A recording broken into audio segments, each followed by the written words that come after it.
This is just going to make you cringe. I mean, really, look at this headline from the Washington Post. The White House is briefing TikTok stars about the war in Ukraine.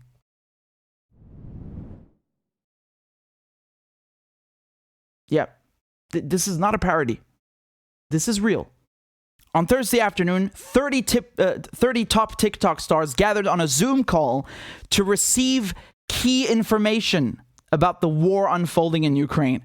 National Security Council staffers and White House Press Secretary Jen Psaki briefed the influencers about the United States' strategic goals in the region and answered questions on distributing aid to Ukrainians, working with NATO, and how the U.S. would react to a Russian use of nuclear weapons. So they're doing this because... Okay, let me translate the sentence, all right? Let me translate the sentence.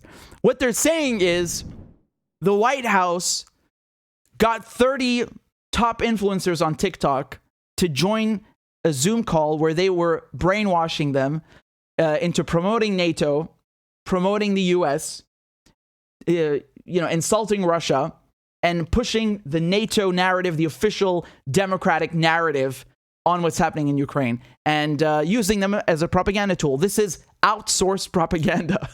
That's what it is. That is what this is. There is no doubt about it. There is no doubt about it. Can I please show you the people who did this TikTok meeting? They made videos afterwards. Let me just play you some of these videos so you can see what's going on, because this is really, wow. Wow. I don't think you guys are ready for this. You guys are really... I said cringy. I meant it. Hey folks, so I just had the pleasure of joining a White House briefing with a senior official from the National Security Council. And I want to talk to you about what America is doing to help Ukraine, because it's important to spread accurate information here.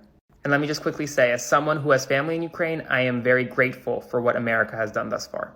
So first off, the United States has provided a significant amount of militaristic as well as humanitarian aid to Ukraine.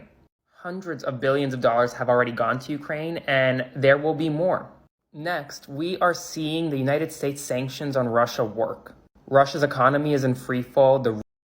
Yeah, he said all this money has gone to Ukraine. He forgot to tell you the part where it's gone to neo-Nazis, right? He forgot to tell you that part. Yeah, just, a little convenient detail. The ruble is at its lowest point in a very long time, and the country is on the brink of default. We're starving people in Russia, and we're really just hurting the civilian population. Putin, meanwhile, one of the richest people on earth, he's going to continue to have his yachts and his boats and his mansions and his money, and he'll live great, just like all of his cabinet. But, it's good that the ruble is in free fall. We're about to bankrupt the country. Fuck those Russian civilians, right? Wow. Isn't siege warfare beautiful? You're having people on TikTok justifying siege warfare. I love it. Isn't that great? And finally, the United States is publishing a significant amount of previously classified information that was since declassified in order to debunk Russian misinformation and keep the public and Ukraine aware of what's happening. Remember, the United States didn't cause this war. Russia did. That's it. That's the video. I mean, why bother having Jen Psaki when you could just use this guy, right? To give you all the bulletin points. I love it. And remember, Russia caused this war, okay? It's Russia's fault. Here's another one. Are you ready? Look at the number of likes, by the way. Just right here, you see the hearts and the comments. Like, that's how viral these things go, yeah?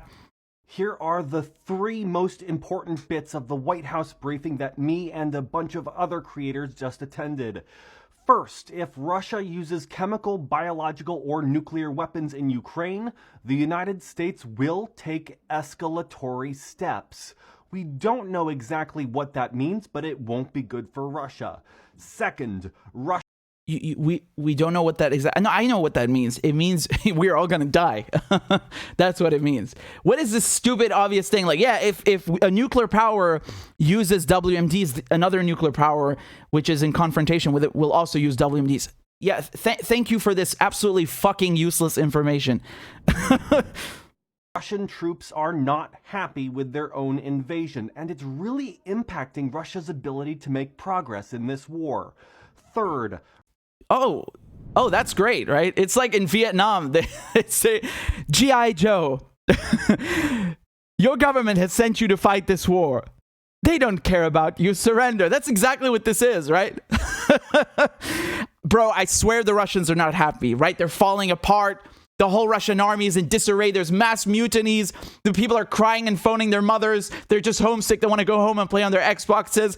The Russians are not happy with this. It's just Putin, you know? And weirdly enough, they've completed a successful pincer movement around Ukraine, and they're about to split it in two. But worst army ever. It's in complete disarray, despite these monstrous advances. Russia is not going to win in Ukraine. Things have gone so badly for them that it's just not possible anymore. That's great. That's really great. I swear, bro, Russia, they just can't win this, you know? That's why we're sending, you know, millions, hundreds of millions, billions of dollars worth of weapons, because they're losers, you know? And we just want the Nazis, the neo-Nazis in Ukraine, to have nice arms collections in their homes. There's no need, right? Actually, really, because the Russians are losing. And the war is a total failure, and they're all going home already. And the White House sent me to give you this amazing briefing. Here, take a look at another one. So I just got off of a Zoom call with the White House about the situation in Ukraine. A number of other content creators on social media and myself were invited to this event, which was on background, meaning that we couldn't record or take pictures, but we can discuss what we learned from it. Now, there was definitely a lot discussed, but in this video, I'm going to go over the specific question that I got to ask, the answer to it, and my thoughts on their response. And as a quick piece of context, a lot of the people there asked... Hi, guys. I'm going to go over the question that Propaganda Minister Goebbels gave me the privilege to ask, right? I was in a room full of national security officials who totally mean nothing but they mean us all well, and they totally invited me just because they want to hear from me and know what I have to say. And that's the only reason I'm telling you this stuff, right? Totally not propaganda. Ask questions based off of the content they create and what they feel their audience might want to know. So that informs the question that I personally asked. So this was my question. Many people from marginalized communities in the United States have become dejected regarding the situation because there's an imbalance of coverage and assistance given to the Ukraine-Russia crisis compared to other occupations, invasions, and attacks throughout the world, some of which have U.S. involvement. What incentivizes these Americans to be in strong support of the U.S., giving high levels of attention and direct aid against the Russian invasion, as we feel there isn't enough attention on related issues in other places throughout the world and right here in the United States?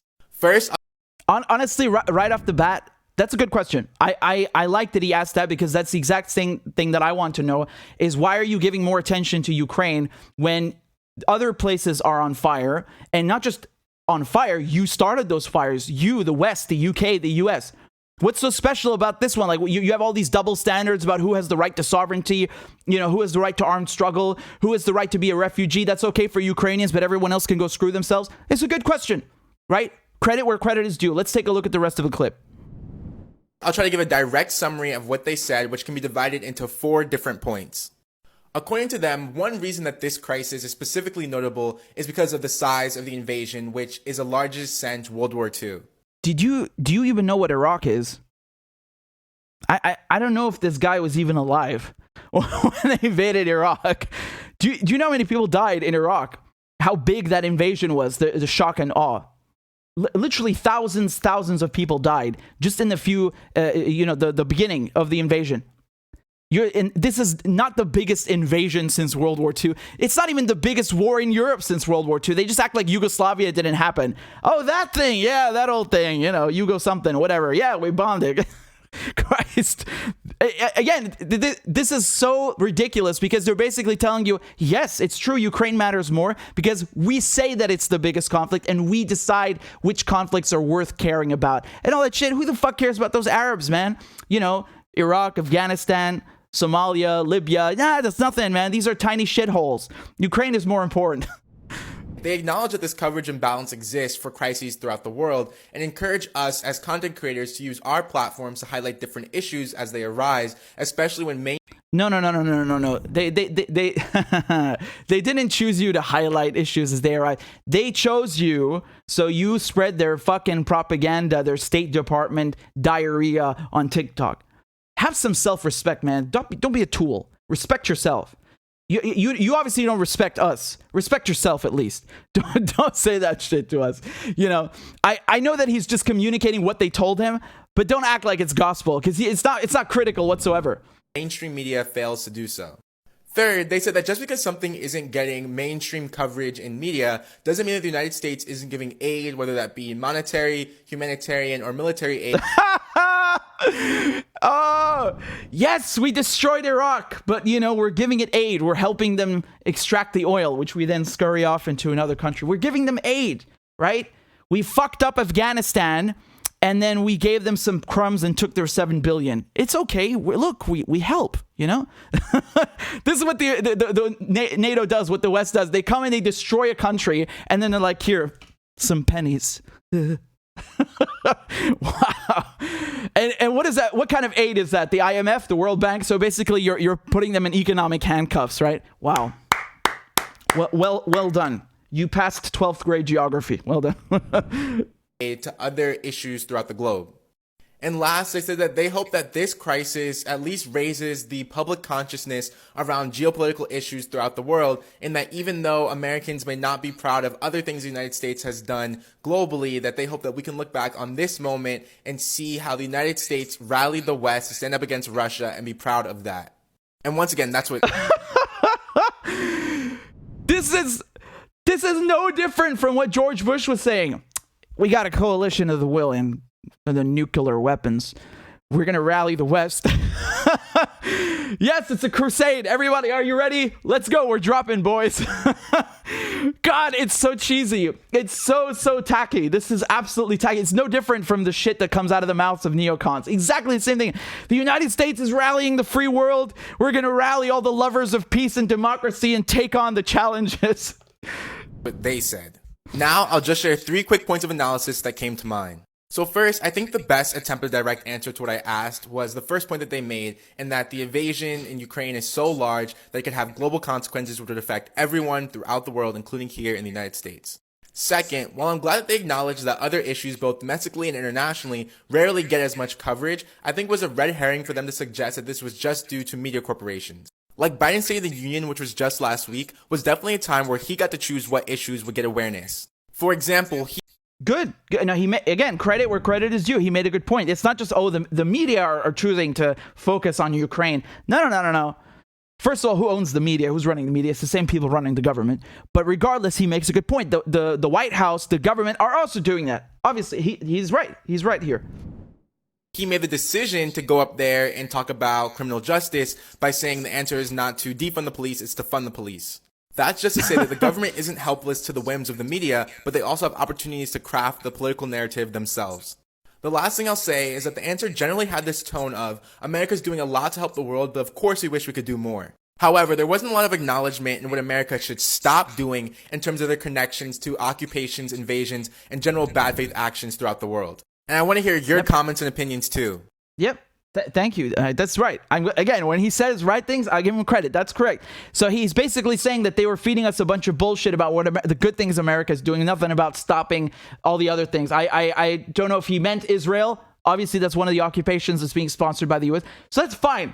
But, I mean, sorry, man. The guy's a bit naive. I don't know. It's kind of like... I went on this school trip and they were really nice to us, and Dr. Goebbels gave me some candy and he let me ask some questions, and they were super friendly to us, and they were just trying to hear our opinions because we're really, influential TikTokers, and it's so kind that they invite... They're fucking using you, you dummy. They used you. You are a propaganda tool. They just outsourced the propaganda. That's it. That's it. The only reason that you're in the room is because they want to disseminate the same bullshit message that the media is doing. You fell for it, you dummy. Oh, God. This is so bad. One of you in the comments said this is viewer abuse. I'm sorry, guys. I know it. I told you it was cringy. I warned you. Oh, this is really bad. And then they talk about state media. Hold on a second. I'm getting all of this confused. This is driving me nuts. Just a year ago, they were telling us TikTok is a security threat. Right? Because the Chinese own it. Oh, it's a security threat. And now it's so good. It's okay. We bring these guys to the White House. You know, we'll let the director of the Gestapo answer some of their questions. You know, the SS can also give them a briefer. I mean, this is unbelievable. And then now TikTok is fine.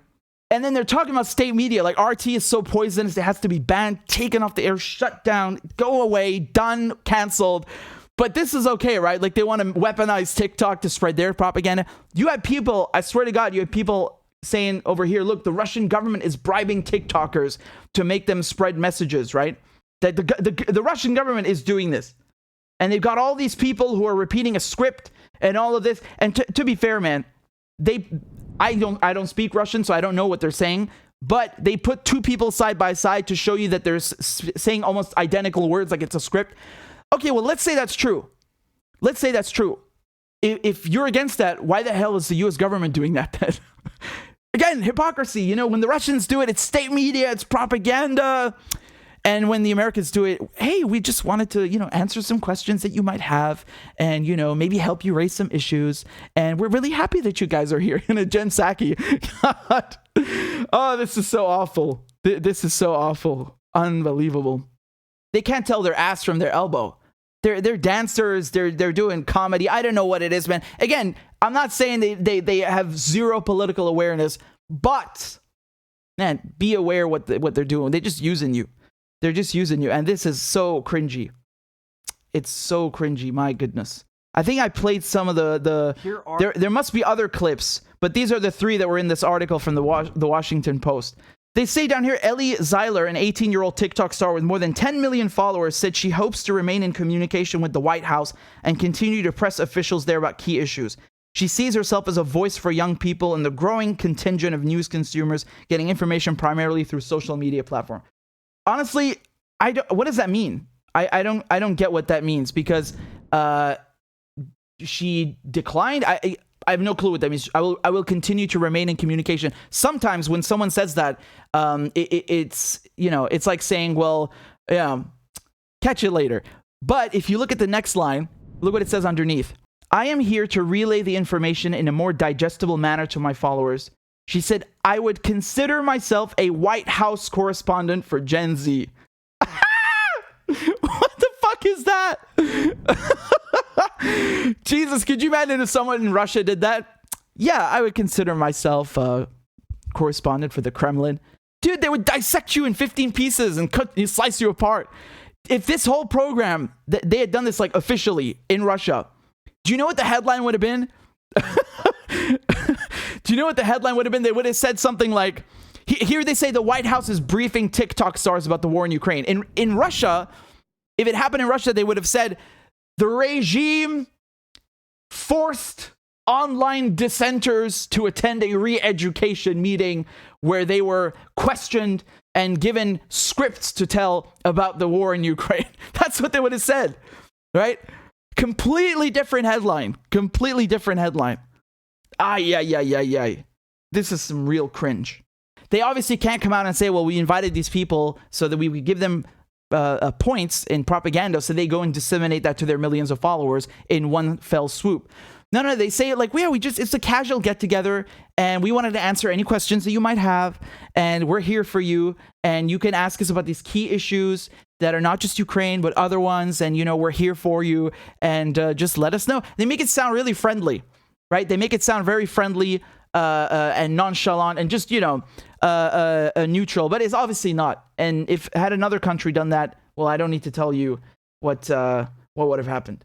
And then they have the nerve to talk about state media. Excuse me, did the White House not just invite 30 TikTokers to give them a briefing, you know, propaganda points for them to go disseminate to their millions of followers? Wasn't that the White House who just did that, or was it the Kremlin? If the Kremlin did that, they would say, oh my God, the regime is bringing these people in for questioning and re-education. Oh my God, you want to talk about state media? You don't need state media in the West. You don't need it. You know why? Because the corporations own the state and they own the media. So you have corporate state media, which is far more dangerous and far more potent and a threat to peace and humanity. No question about it. The White House literally invited 30 very popular influencers on TikTok who have millions of followers to answer their questions about Ukraine. They make it sound like it's a fun picnic. It's a nice trip to the White House, you know, just have a nice casual meeting with Dr. Goebbels and the propaganda team.